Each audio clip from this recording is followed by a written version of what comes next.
everyone, I thought I'd jump on today and talk to you a little bit about how important it is as a painter to record different colour mixes that you come across and use those as a way to reference and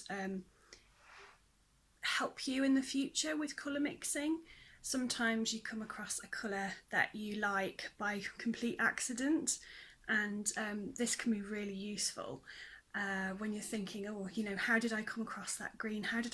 What percentage of each colour did I use, and which particular yellow did I use to mix that green? So I thought I'd do a quick video today just to show you some of the colour mixing sheets that I've got in my sketchbook, and maybe that will be helpful to you guys. So here's one of my sketchbooks, and it's one that I record colours and things in. And first of all, I show you this page. You can see that it's made up of my basic palette, the 2 reds, 2 yellows and 2 blues that I often use in my classes to teach students. So we've got the cadmium red, alizarin crimson, cadmium yellow, lemon yellow, cerulean blue and ultramarine blue. And this is a chart that I've made up to show how you can create 30 different colours using just those 6 primaries. So it's a really easy way of me to reference this sheet when I think about, okay, so I want to mix, maybe I want to mix a nice purple, and sometimes it can be quite tricky to mix a purple.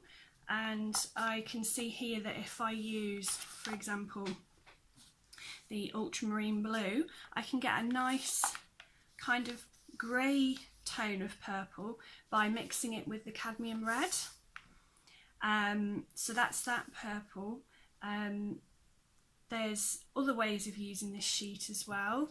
You might want to break each colour mix down further and possibly for example, with a green, you might start off with the lemon yellow and do a little swatch, then add a little bit of what is here, which is the cerulean blue, and then put a little swatch, then more of the cerulean blue to make a slightly darker green, and more cerulean blue again to make an even darker green. And that way, in each of these boxes, you can see the different types of shade of that colour you can use, that you can create with the lemon yellow and the cerulean blue. So these are really versatile things that you can create and use for reference. I'll just show you, this is, okay, so this is Paul Rubens' transparent watercolour, sort of metallic or pearlescent. If I just show you the set here.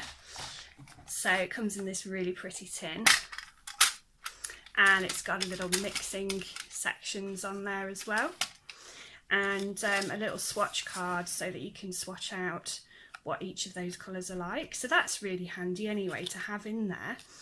But then I've created my own swatches, first of all just with the warm tones which are here on the left hand side of my palette, and then I have gone on to mix the cool colours together which are here in the palette. And I don't know if you can see, if I just tilt the page, hopefully you can see there how beautifully pearlescent these colours are. They're really, really pretty, and actually I really must use them more in my paintings. I need to find some time to do that and do some experiments as well.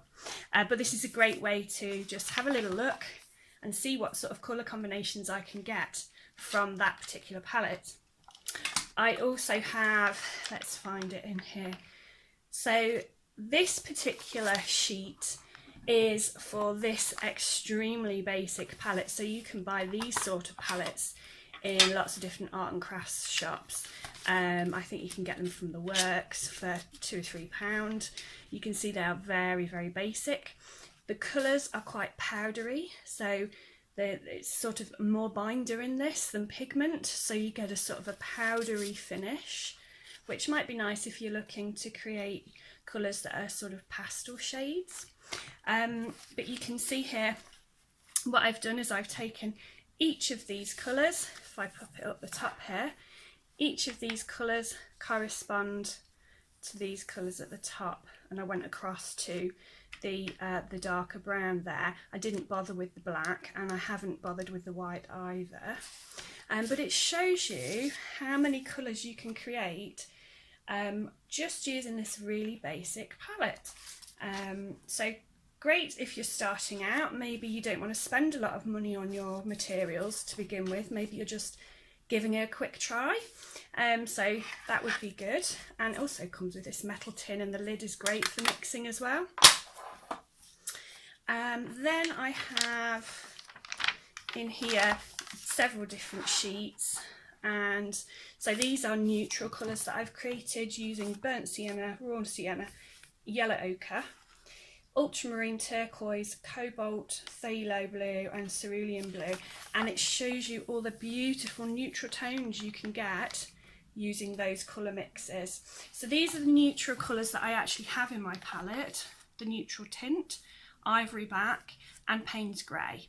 So if I didn't have those in my palette, I could use these, a combination of these, to create similar colours. And there's some absolutely gorgeous greys within that.